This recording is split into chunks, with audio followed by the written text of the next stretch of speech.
제목을 돌파리 목사라고 정해 보았습니다.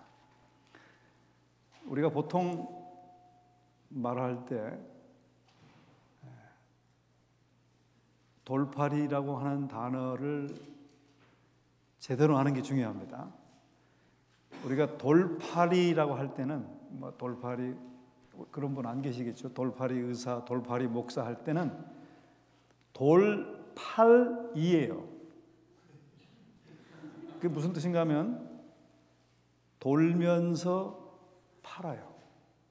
프랙티스를 한 곳에서 하기가 어려우니까 실력이 없고 또 별로 아는 게 없어서 사람이 안 오기 때문에 돌면서 팔아야 합니다. 그래서 그걸 돌팔이라 그래요.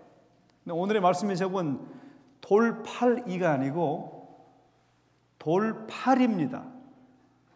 무슨 뜻인가 하면 돌자는 돌격할 돌자에다가 파자는 깰 파자예요. 리자는 이치 이자입니다. 돌격해서 이치를 깨우치려고 노력하는 목사라 그 말입니다.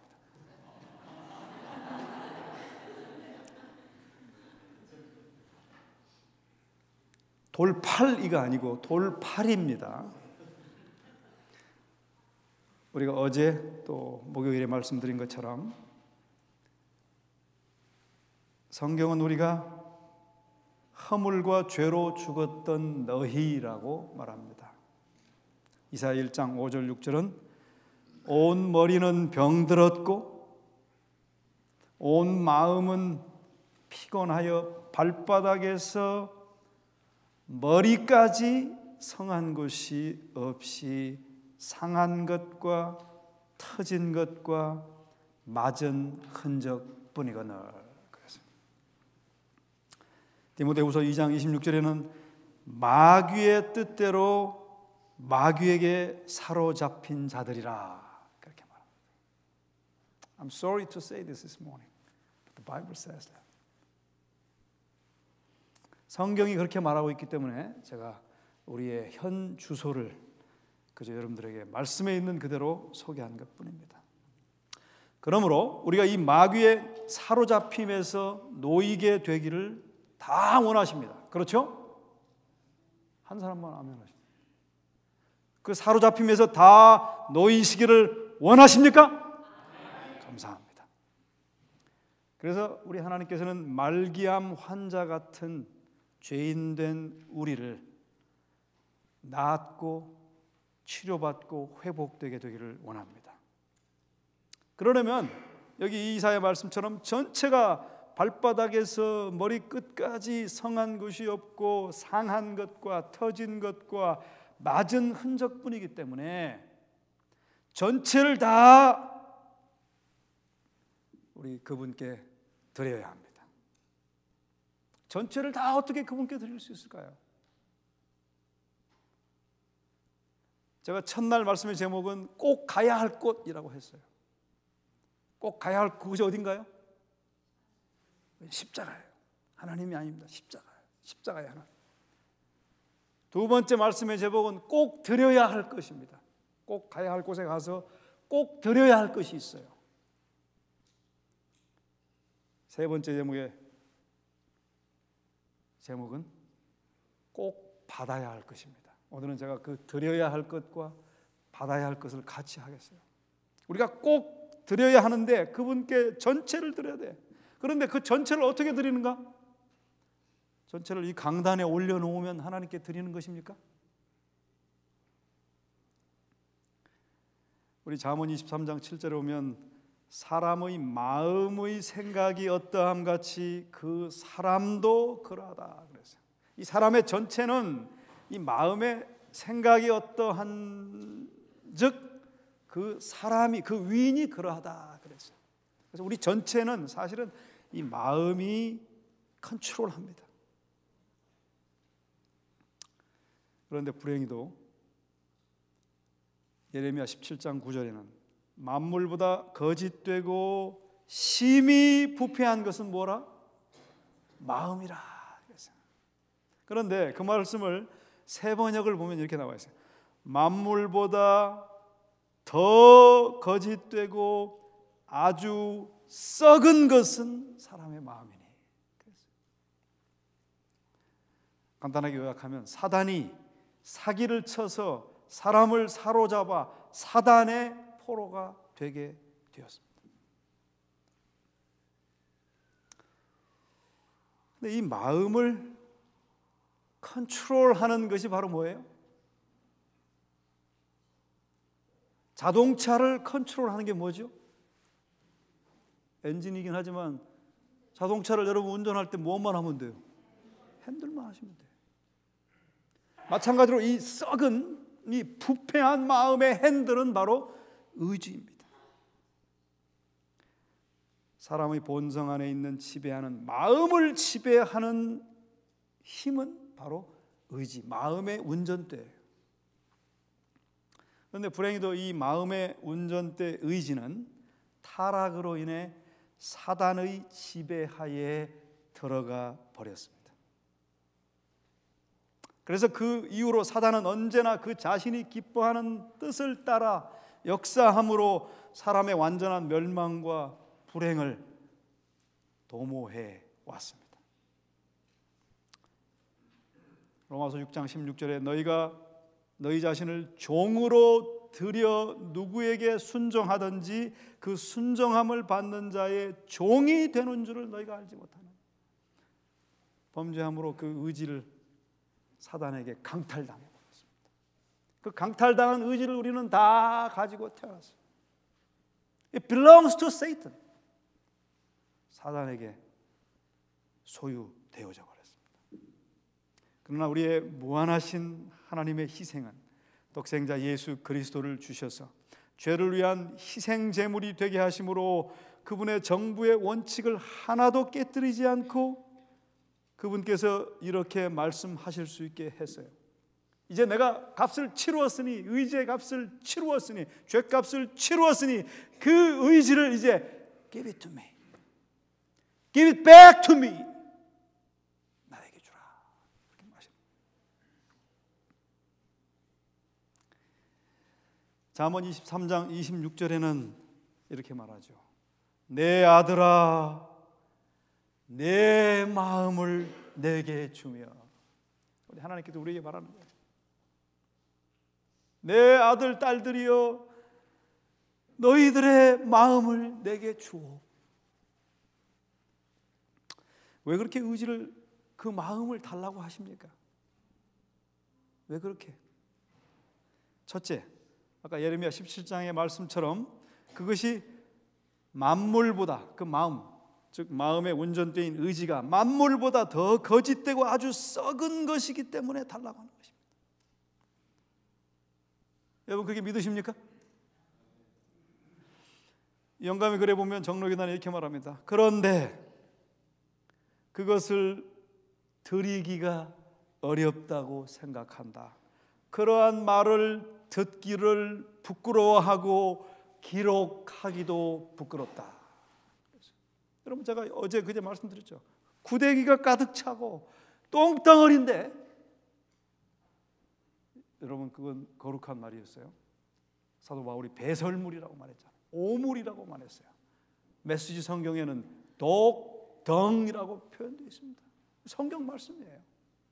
그런 마음을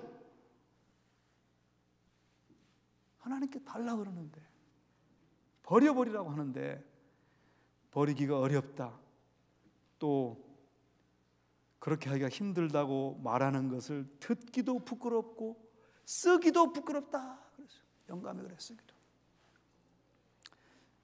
정록이단 63페이지에 보니까 의지를 하나님께 바치는 것, 즉 마음을 하나님께 바치고 애정을 하나님께 두는 그것이 신앙이다.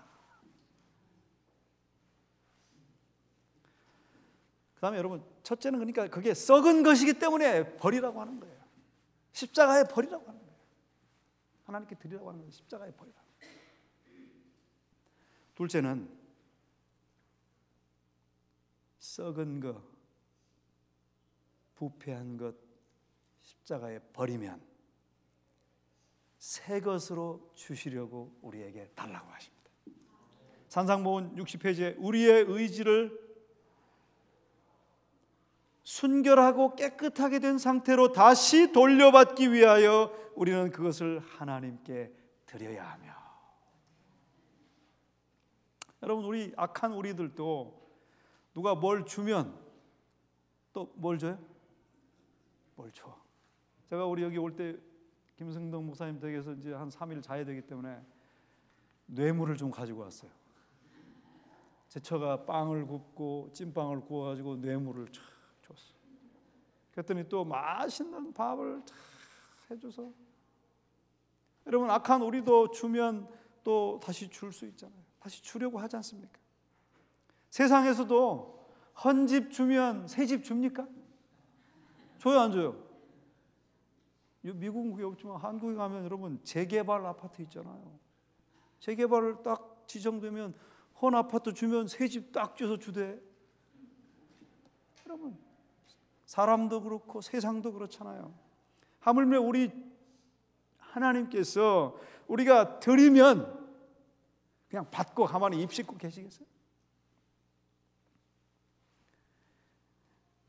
여러분, 우리가 하나님께 의지를, 마음을 드렸는지 안 드렸는지 아는 방법이 뭔가 하면, 예를 들면 이런 거예요. 담배를 피는 습관이 있는 사람이 마음을, 의지를 하나님께 드렸을 때 담배 피우는 습관이 딱 멈춰졌으면 그건 새 마음을 받은 거예요.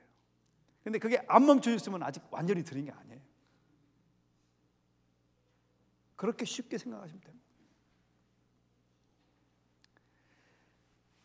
자, 근데 왜 사람들이 그렇게 그것을 잘 못 드리는가? 제가 오늘 세 가지로 말씀드리겠습니다. 첫째는 사람들이 마음, 즉 의지의 일부만 드립니다. 일부만. 여러분 동의하십니까?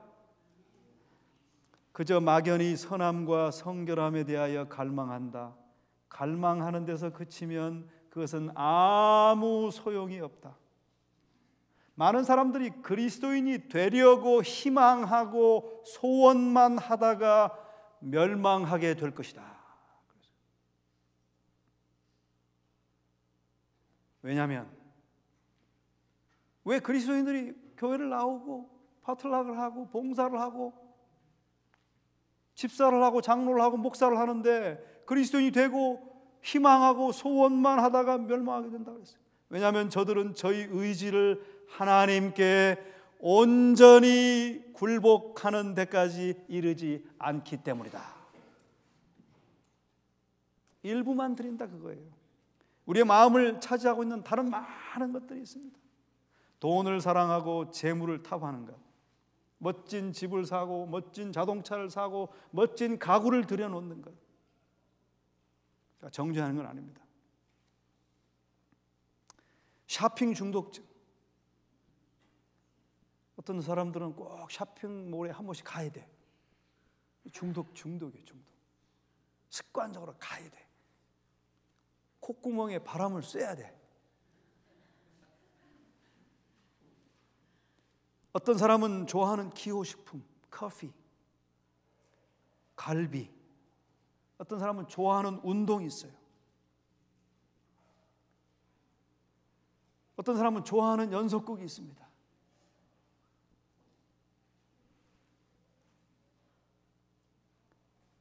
이 운동 다 exercise야, justification, justify 합니다. 우리가 미국에 왔으니까 연속극 좀 보는 거 그저 향수 달래는 거야. justify, 합리화합니다. 어제 제가 말씀드렸죠. 합리화가 다 죄라 그랬죠. 이거 없이 무슨 재미로 살아? 여러분, 우리가 하나님께 의지를 드리라고 하면 드리는 것 같아도 다 이런 건 안 드립니다. 다 드리지 않아요. 그런 것들에 대한 애정을 절대로 포기 안 합니다. 이 집사와 김 집사와 박 집사가 있었어요. 이 집사와 김 집사, 박 집사가 하나님께 내가 가진 재물을 다 드리는 것에 대해서 서로 자랑을 하고 있었습니다.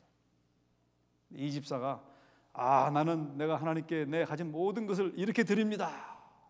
어떻게 드립니까? 그랬더니 선을 이렇게 다 그어놓고, 여기 서가지고 선을 그어놓고 내가 가진 모든 돈을, 이제 예를 들어 모든 돈이 이제 동전이라고 가정합시다. 모든 돈을 쫙 던집니다. 근데 오른쪽으로 떨어진 것은 내 거고 왼쪽으로 떨어진 건 내 거, 하나님 겁니다.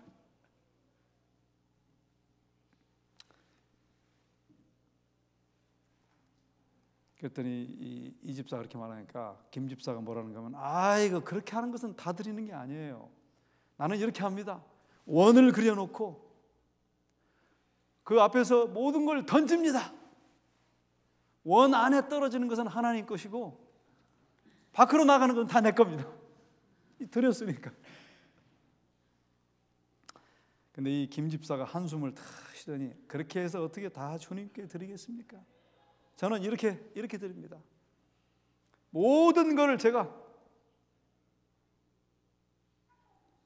공중에 다 던집니다. 공중에 다 던졌으니까 그건 하나님 거예요. 드렸어. 그리고 땅에 떨어진 건 다 제 겁니다.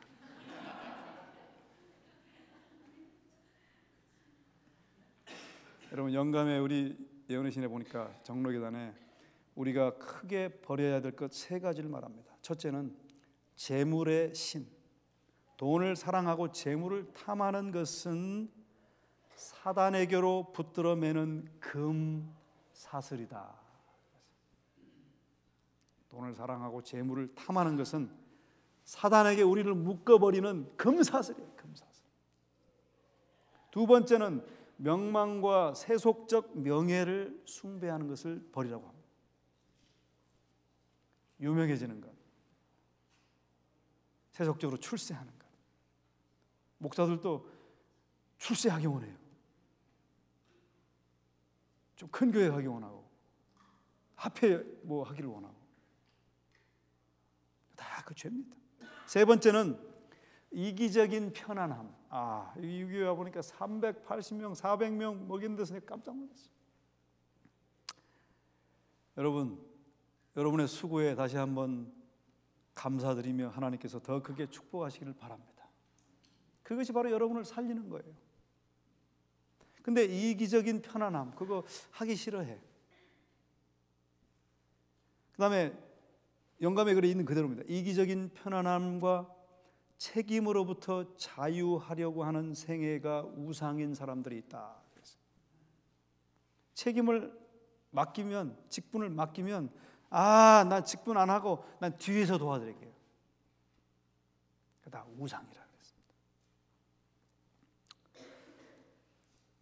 산상복음 92페이지에 이렇게 말합니다. 자신을 하나님께 온전히 바치지 않는 자는 다른 세력의 지배를 받고 완전히 상이한 성격의 제안을 하는 다른 음성을 듣게 된다.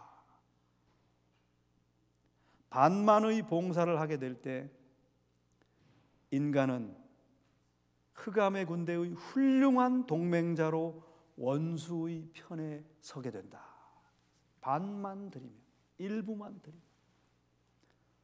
또 산상복음 94페이지 보니까 이 세상에서 가장 강한 악의 요새는, 잘 들어보세요, 가장 강한 악의 요새는 버림받은 죄인이나 타락한 불황자의 부정한 생애가 아니라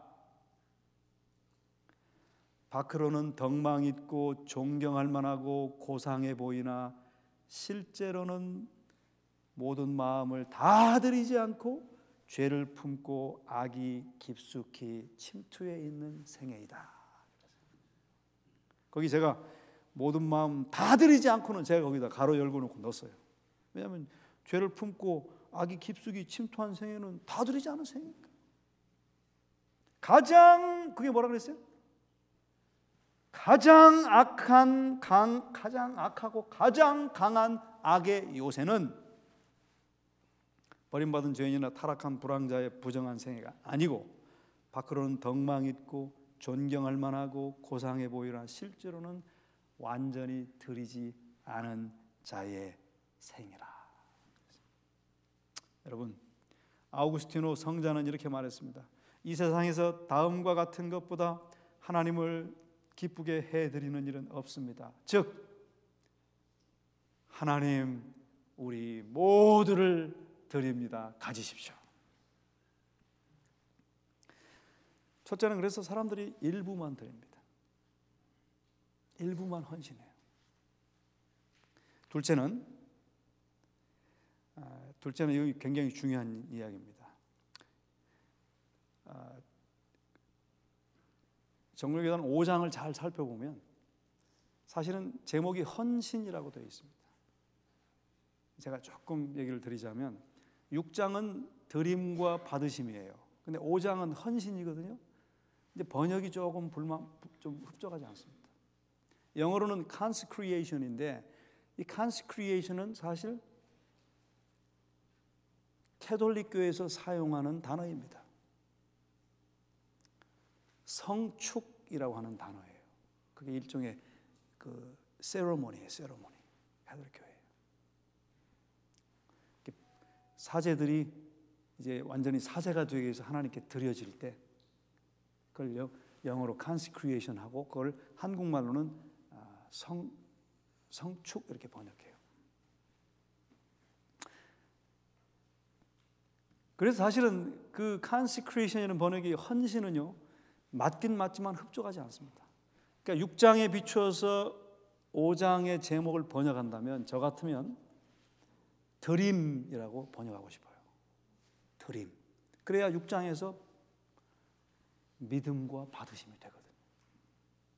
근데 어쨌든 간에 거기 이 5장을 잘 보면 화이트 부인이 의도적으로 쓰는 단어가 있습니다. 특별히 의지를 드리는 그 장에서 왜 그걸 의도적으로 단어를 쓰는지 잘 보면 무슨 단어를 쓰는가 하면 이성에 의거하지 않는 드림은 의미가 없다. 하나님 정부는 우리에게 이성과 양심에 호소한다. 또 이사야 1장 18절을 인용하면서 오라 우리가 변론하자라고 했는데 그게 오라 우리가 변론하자라고 하는 단어를 저는 조금 번역이 좀 흡족치 않아요. 왜냐하면 영어로 보면 come now and let us reason 그랬거든요. let us reason. 그러니까 그걸 정확하게 번역하면 오라 우리가 이성적으로 한번 얘기해보고 대화해보자 그 뜻이에요. 그러니까 화이트부인은 그걸 알기 때문에 그렇게 단어를 사용했습니다.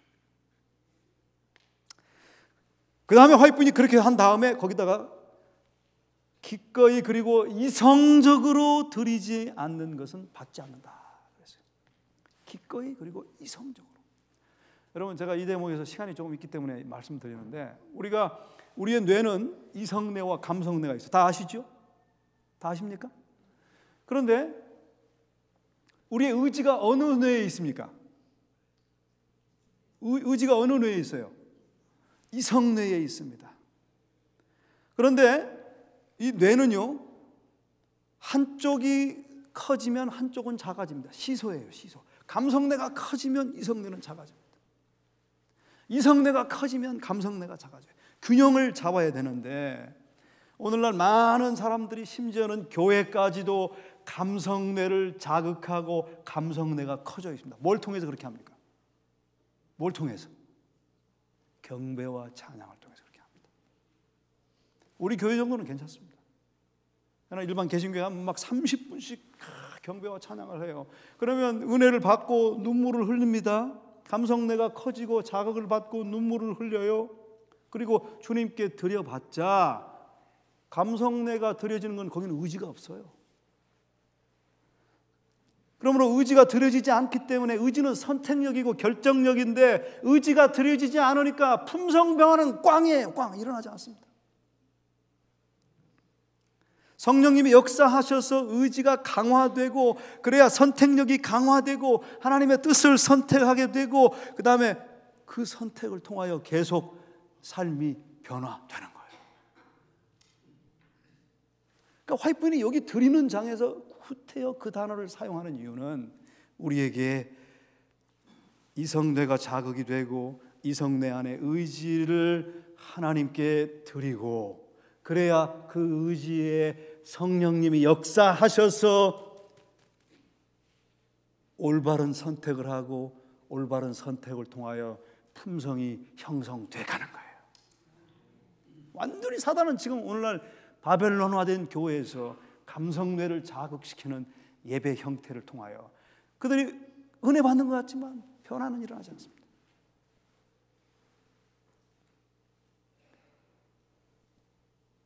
와이프는 그걸 다 설명하면서 그렇게 하는 것은 마음과 품성의 진정한 개발을 방해할 것이다. 진정한 마음과 품성의 개발을 막을 것이다 그랬어요. 번역은 보니까 방해한다 그랬는데 제가 찾아보니까 방해보다는 방해하는 것은 막는 건 좀 다르죠. 번역이 정확하게 하면 진정한 성품의 개발을 막아버린다 그랬어요. 막아버려. 그런 종류의 드림은. 셋째는 많은 사람들이 의지를 하나님께 드린다는 것이 무엇인지 잘 이해하지 못합니다. 제가 어제 말씀드린 것처럼 또 그제 말씀드린 것처럼 우리는 무한한 끝없는 한량없는 측량할 수 없는 그 하나님의 사랑과 그 의, 그 거룩함을 우리가 보면 나는 악이고 나는 죄이고 나는 죄 덩어리고 나는 배설물 덩어리이고 오물 덩어리이고 구더기가 득실득실한 그런 상태임을 우리가 알게 돼요. 그래서 회개라고 하는 것도 force가 아닙니다. 그걸 보게 되면 내가 이런 존재구나. 그리고 하나님 앞에 나와서 하나님 나 이거 정말 혐오해요. I hate this. I hate my life. I hate what I am. 내 자신을 미워하고 혐오하게 되는 것입니다. 그래서 더 중요한 것은 그것을 깨닫는 게, 그러니까 그걸 깨달으려면 꼭 가야 할 곳에 가셔야 돼요. 거기서 깊게 명상하시고 깊게 하나님께서 주시는 말씀을 통하여 성령님이 그 십자가에서 우리의 모든 죄를 지시고 하나님도 고통당하시고 예수님 고통당하시는 것을 직접 목도한 성령님이 우리 심령에 2000년 전에 역사하셨던 그 장소에서 그걸 보시고 느끼셨던 그 애통하는 찢어지는 아픔을 오늘 우리에게 그분만이 전달해 줄 수 있습니다.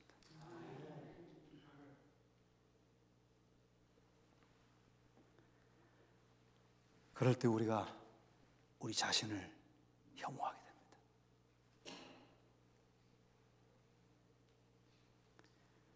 들여버리고 싶어집니다. 버려버리고 싶어집니다. 여러분, 우리가 하나님께 온전히 드리면 내 남편까지, 내 자식들까지 여러분 다 드려버리세요. 말씀드렸죠. 다 드려버리면 내 자식을 사랑하는 애정까지도, 내 남편과 내 아내를 사랑하는 애정까지도 다 드려버리면 하나님께서 더 좋은 것을 우리에게 주셔요. 이게 무슨 말이냐면 우리가 가지고 있는 애정은 다 더러운 거예요. 이기적인 거예요. 드려버리면 하나님께서 그 애정을 받으셔서 거룩하게 성화하셔서 더 좋은 고상한 애정으로 우리에게 돌려주신단 말이에요. 예전에는 그저 밥 해주기 때문에, 돈 벌어다 주기 때문에 좋아했지만 그런 애정, 더러운 것 하나님께 드려버리면 그걸 깨끗게 하셔서 주셔서 이제는 남편이 그거 없어도, 그렇게 하지 않아도 사랑할 수 있게 한다. 내가 운동을 좋아하면 그것도 아예 드려버리세요. 하나님, 내가 원하면 내가 안 하겠습니다. 그러면 하나님께서 뺏어가지 않습니다. 우리의 유익을 위하여 모든 것을 하라가지고 우리의 유익을 위하여 모든 것을 하지 말라 그러는 거예요. 그러니까 드려버리면 하나님께서 그걸 받으셔서 그래, 너 이거 재능이 있으니까 이걸 가지고 누구 학생들 가르치고 이웃을 가르쳐서 접촉을 해서 예수님을 소개하는 방법으로 삼거라. 그러면서 우리에게 건강을 주신다. 우리가 다 드려버리면, 자식들도 여러분, 우리가 자식이 공부 잘하고 좋은 학교 가면 이쁜데 공부 못하고 좋은 학교 못 가고 집에서 놀고 있고 이러면 밉습니까? 이쁩니까? 미워요. 미워집니다. 그러니까 그런 게 우리 애정이거든요. 그거 드려버리세요. 자식도 다. 그러면 하나님께서 우리 마음에 더 좋은 자식을 향한 애정을 주셔서 좋은 학교 가든 집에서 놀고 있던 그 영혼을 그리스도의 마음으로 사랑하게 되는 거예요. 여러분, 부자 간원이 뭐라 그랬습니까? 선생님이 내가 무슨 선한 일을 해야 영생을 얻으리까? 예수님 말씀하셨죠. 생명에 들어가려면 계명을 지키라. 살인하지 말라, 간음하지 말라, 도적질하지 말라, 거짓 증거하지 말라, 내 부모를 공경하라, 내 이웃을 내 몸과 같이 사랑하라. 이 모든 것을 내가 다 지켰습니다. 그때 뭐라 그랬어요?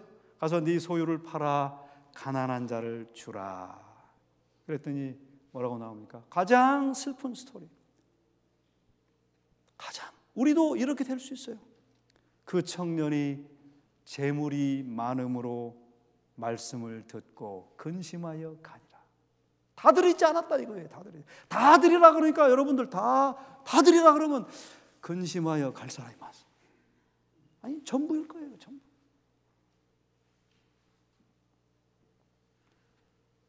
그런데 여러분, 그러니까 이 부자 법관은 껍데기만 드린 거예요. 일부만.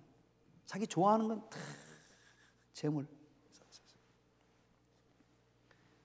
근데 이 부자 법관이 성경의 다른 진리를 깨닫지 못해서 그래요. 무슨 말씀을 깨닫지 못했는가 하면 성경의 마가복음 10장에 보면 예수께서 가라사대 내가 진실로 너에게 이르노니 나와 및 복음을 위하여 집이나 형제나 자매나 어미나 아비나 자식이나 전토를 벌인 자는 드린 자는 다 드리는 거죠. 30절 금세에 있어 집과 형제와 자매와 모친과 자식과 전토를 몇 배? 100배나 받되. 안 드려보셔서 그래. 안 드려보셔서. 그 다음에 100배를 받고 내세의 영생을 받지 못할 자가 없느니라. 드려보세요 여러분. 드려보세요. 정말입니다. 하나님 말씀 가운데 영감의 글 가운데 그렇게 애원하고 있어요. 그분이 하시는 애정어린 표현처럼 The greatest appeal, 그 애청처럼 가장 위대하고 가장 애정어린 호소로 우리에게 말할 수 있는 사람은 없다. 여러분, 그런 경험들을 한 사람들이 있어요. 송명희 씨라는 시인이 이렇게 말했습니다. 하나님께 나의 마음을 드릴 때 천국 3위의 마음을 주시고 하나님께 나의 눈길을 드릴 때 하나님께서는 하나님의 눈길을 나에게 주시네. 하나님께 입술의 말을 드릴 때 하나님의 말씀을 나에게 주시고 나의 사랑을 드릴 때 하나님이 나를 사랑해 주시네. 내 모든 것 드릴 때 하나님의 모든 것, 하늘의 모든 것을 나에게 주시네. 나의 눈빛을 드릴 때 나에게 의의 태양빛을 주시네. 나의 입술의 말을 드릴 때 나에게 많은 물소리와 같은 말씀을 주시네. 내 마음을 드릴 때 예수님의 마음을 내게 주시네. 내가 모든 것 드릴 때 하나님께서 모든 것을 나에게 돌려주시네. 나의 생명 드리니 주여 받아주소서. 손과 발을 드리니 주여 받아주소서. 내가 이 노래를 지금 갑자기 하려니까 죄송합니다. 원래 잘해요. 나의 생명 드리니 주여 받아주소서. 손과 발을 드리니 주여 받아주소서. 나의 음성 드리니 주여 받아주소서. 나의 보아 드리니 주여 받아주소서. 나의 시간 드리니 주여 받아주소서. 제가 우리 화면을 좀 여러분들이 좀 보시면 좋겠어요. 네. 여러분, 이 시편 16편 3편에 이렇게 말씀합니다. 제 사랑하는 동역자가 이제 설교한 거 제가 아주 너무 좋아서 조금 인용합니다. 땅에 있는 성도는 존귀한 자니 나의 모든 즐거움이 저희에게 있도다. 여러분, 나의 모든 즐거움이 저희에게 있다. 여러분, 그 모든 즐거움이 우주적인 즐거움이에요. 우주적인 즐거움.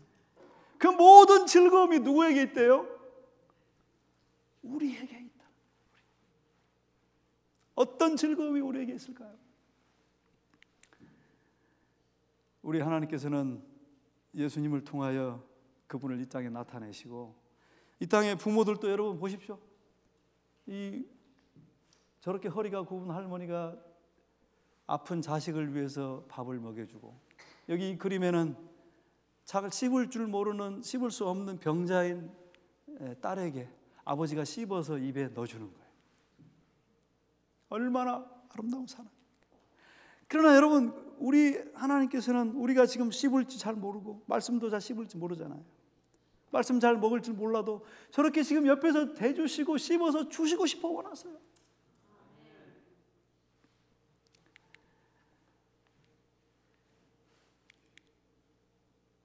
이사야 13장 12절에 이렇게 말씀합니다. 내가 사람을 정금보다 희석해 하며 오빌의 순금보다 희귀케 하리로다. 내가 너를 보배롭고 존귀하게 여기고 너를 사랑한다. 여러분, 제가 정말 여기서 여러분들에게 설교할 만한 주제가 못 되는 사람입니다. 저는 제가 영어학원을 통해서 이 이단교회 선교사들이 그들의 이설을 선포하지 못하게 하려고 3년 반 동안 괴롭히고 방해하고 막았던 사람입니다.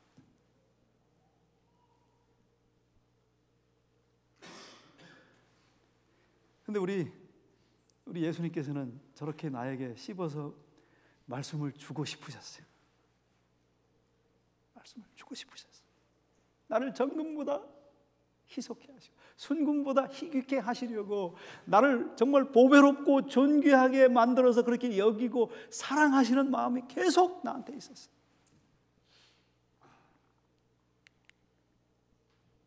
저를 이렇게, 이제 아까 그런 병자의 모습에서 저를 이렇게 새로운 생명을 가진, 정말 그래도 사랑하지만 병자이고 씹지 못하고 먹지 못하고 그렇게 온 머리부터 발끝까지 질병 가운데 맞은 자국만 있는 것처럼 죄와 허물로 죽은 사람도 그렇게 사랑했지만, 그것을 변화시켜서 정금처럼 순금처럼 존귀한 자로 만드셔서 더 사랑하는 주님의 영광을 바라는 거룩한 자로 만드시기 위하여, 저렇게 새 생명으로 태어나게 하시기 위하여 내가 그에게 제 마음을 드리기를 원하셨어요.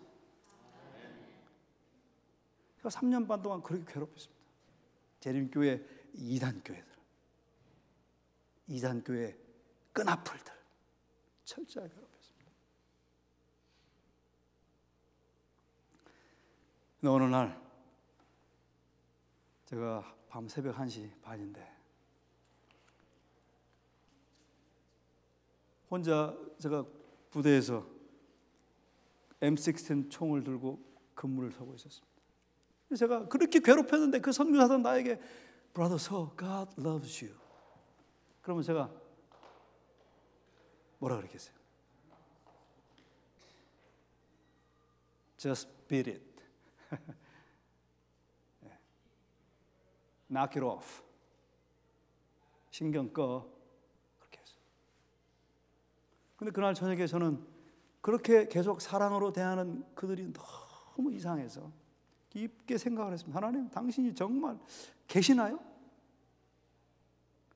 당신이 정말 날 사랑하나요? 그러면 한번 날 사랑하는지 좀 봅시다.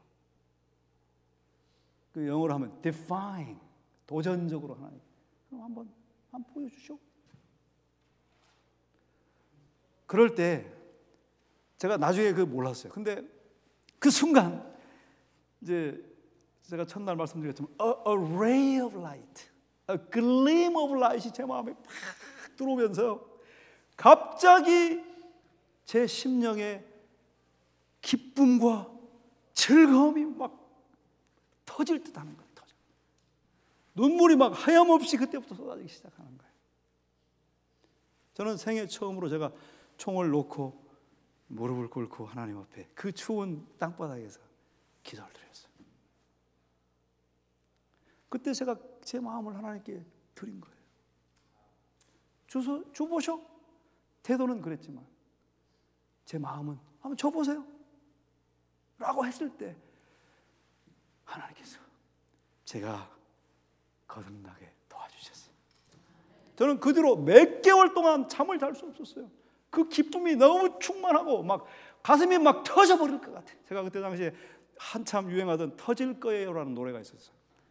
근데 그게 그냥 노래만 불렀는데 그게 무슨 뜻인지 몰랐는데 제가 그 뜻을 알았어요. 마음이 막 터져버릴 것 같아요. 잠을 잘 수가 없어요. 잠을 누워있으면 막 빙빙 돌아요. 그래서 다윗이 내 잔이 넘치나이다.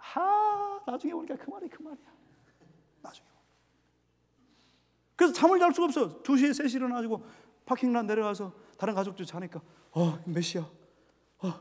아주 서너 시간 남았는데 내가 가서 누구한테 얘기해 줘야지. 미쳐버리겠네. 돌아버리겠어. 하염없이 십자가만 보면 눈물이 흐르고 성경 말씀 보면 눈물이 흐르고 정말 제가 정말 바울의 마음을 제가 이해하겠더라고요. 조금. 여러분 우리의 마음을 썩어버린 그 마음을 부패한 마음을 그냥 들기만 하면 우리 하나님께서는 저렇게 새 생명으로 우리에게 주시려고 한다 이 말이에요. 저는 도저히 그런 은혜를 받을 자격이 못 돼요. 제가 할 말이 몇 시간 더 얘기할 수 있는데 어떻게 하나님께서 나를 구원하셨는지. 하나님께서 그 한 줄기 빛으로 그 사랑의 쓰나미로 망망대해 그 우주의 사랑으로 저 같은 먼지 같은 존재를 그냥 휩쓸어버려요.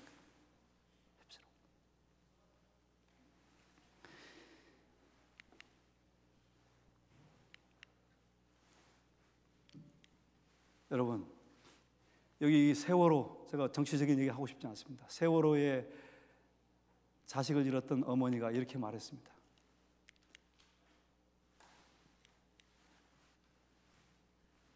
아들아, 이제 그 유품도 찾지 못했어요. 유품도. 그런데 최근에 배를 이제 인양해서 유품을 찾으니까 이렇게 말했어요. 아들아, 네가 엄마 품에 돌아오기까지 엄마의 삶은 의미가 없다는 거 알지? 어서 돌아와줘. 저게 엄마의 마음 아닙니까? 여러분. 그런데 우리 주님은 이렇게 말씀하십니다. 하나님은 이 지구상에 오직 나 한 사람 외에 없는 것처럼 돌보시고 사랑하신다. 그러니까 여러분, 나 한 사람이 하나님 앞에 드려져서 새로운 생명으로 태어나지 않으면 하나님은 아무것도 없는 것처럼 생각이 든다 그 말이에요. 여러분을 다시 돌아받기 전까지는 그 마음의 기쁨을 충만하게 할 수 없다 이 말이에요. 여러분, 그 사랑을 계속 묵상하고 생각하고 이해하게 되시기 바랍니다.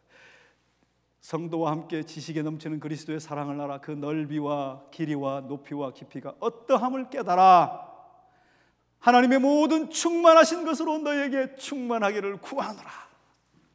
저는 이번 주 지난주 이 영감의 글을 묵상하면서 제 마음이 막 벅차올랐어요. 망치로 머리를 맞은 것처럼 막 다른 사람하고 얘기하고 싶지 않아. Oh my goodness, what should I do? 여러분, 우리 주님께서 이 구속의 신비는 참 놀라운 것입니다. 사랑의 하나님이 여러분 태초에 땅이 혼돈하고 공허하며 흑암으로 덮여 있었죠. 그 혼돈하고 흑암으로 덮여 있었던 것에서 생명이 탄생하고 모든 생명들이 나왔잖아요. 그것이 생명 탄생의 원리입니다. 그 생명 탄생의 원리를 통하여 우리에게 새 생명을 주시려고 우리 주님께서 어디로 오셨어요? 여러분 저기 보십시오. 저게 이게 난자고 이게 정자인데 난자의 크기가 200 마이크로미터인데 그것은 0.2mm입니다. 정자의 크기는 4.5 마이크로미터인데 0.004mm예요. 예수님께서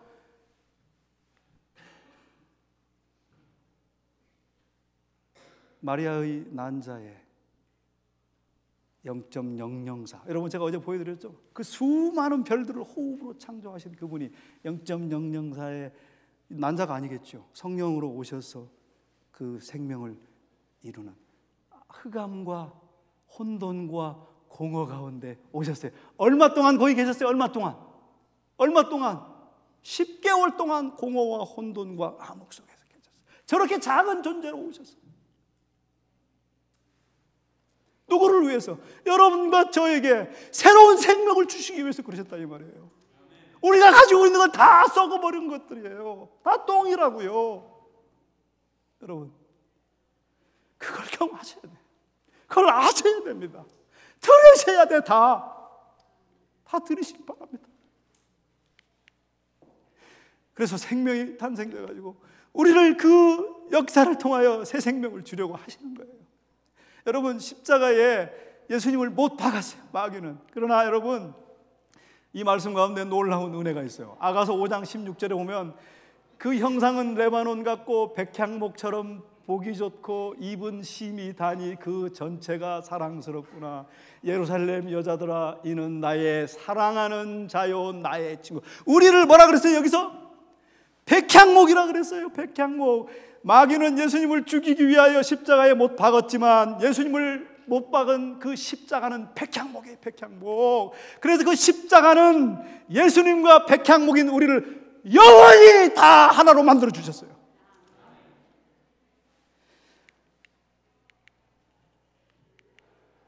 여러분, 이 말씀을 보시기 바랍니다. 우리 구주께서는 인성을 취하심으로 결단코 끊어지지 않을 줄로 자신을 인간에게 붙들어 묶으셨다. 하나님께서 당신의 변치 않는 화평의 경륜을 우리에게 보증하시기 위하여 독생자를 주시사 우리 인간 가족의 한 사람이 되게 하시되 인성을 영원토록 보유하게 하셨습니다. 우리 이거 이해 못해요. 이해할 필요 없습니다, 여러분. 성령님께서 우리 마음에 말씀하기를 간절히 원하시기 바랍니다. 그 놀라운 사랑과 그분이 그 십자가의 놀라운 사랑을 목도하셨거든요. 여러분, 십자가에서 예수님 돌아가시면서 육신이 다 터졌어요. 그 사랑으로 육신이 다, 심장이 육신이 터져버렸어요. 그 심장 육신이 터져버린 것은 성소의 휘장이 찢어진 거예요. 성소의 휘장이 찢어지면서 지성소의 영광이 드러난 것처럼 예수님의 육신과 심장이 터져버리면서 진짜 무한한 사랑의 영광의 빛이 이 땅 위에 쫙 비춰진 거예요. 그렇게 쫙 비춰지니까 무슨 일이 벌어집니까? 무덤이 터지고 바위가 깨져가지고 죽었던 사람들이 다 살아났어요. 그건 무슨 말을 의미하는가 하면 우리가 십자가에 가서 터진 예수님의 심장과 육신 사이에서 그 놀라운 사랑의 무한한 영광을 보시게 되면 바위같이 딱딱한 마음과 무덤같이 죽어있는 영혼들의 심령이 다 부활하여 새로운 것으로 받게 된다, 그 말이에요. 사랑의 성도님 들으시오. 이 사랑을 기억하게 되시기 바랍니다. 이 십자가를 자주 바라보시고 놀라운 생명의 은혜를 경험하게 되시기를